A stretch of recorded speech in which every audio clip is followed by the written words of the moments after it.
उसके दुष्परिणाम लोगों ने देखे। बहुत सारे राज्य तबाह हो गए। आर्थिक रूप से जो देश के कभी समृद्ध राज्य माने जाते थे, कंगाल हो गए।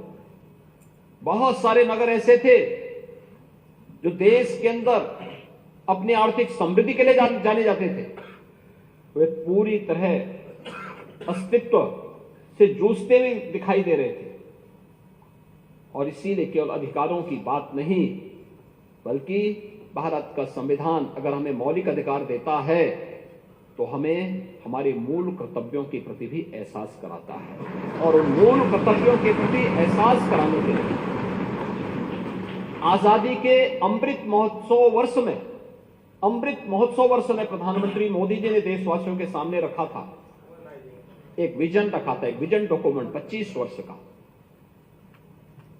कि देश जब 2047 में अपनी आजादी का शताब्दी महोत्सव मना रहा होगा, 100 साल की यात्रा अपनी पूरी कर रहा होगा आजादी की, तब कैसा भारत चाहिए?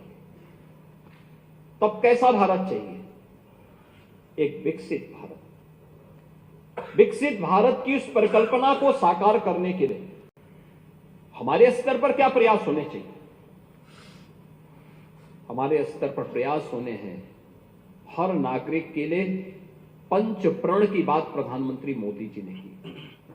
बड़ी है तो बहन बोल लेंगे, ये संबोधन कल भारत के अंदर ही हो सकता है। अपरिचित को भी यह संबोधन, हाय हेलो नहीं, हम रिश्तों के संबोधन से समाज को जानते हैं। गांवों में भी यह संबोधन उस रूप में है। आप भारत के प्राचीन गांवों को देखेंगे, भले ही जातियां अलग अलग रही हों, लेकिन गांव या अगल बगल के क्षेत्र में यही संबोधन होते थे। कोई भी एक दूसरे का, यानी उम्र से बड़े किसी भी व्यक्ति का, वो किसी भी जाति का हो, कोई नाम नहीं लेता था। ये संबोधन, ये भारत की पहचान, यही शिष्टाचार है। और यही शिष्टाचार भारत को दुनिया के अंदर विशिष्ट बनाता है। यह हमारे संस्कार को भी प्रदर्शित करता है। और यही चीज हमें अपने दैनिक जीवन में भी तय करना होगा।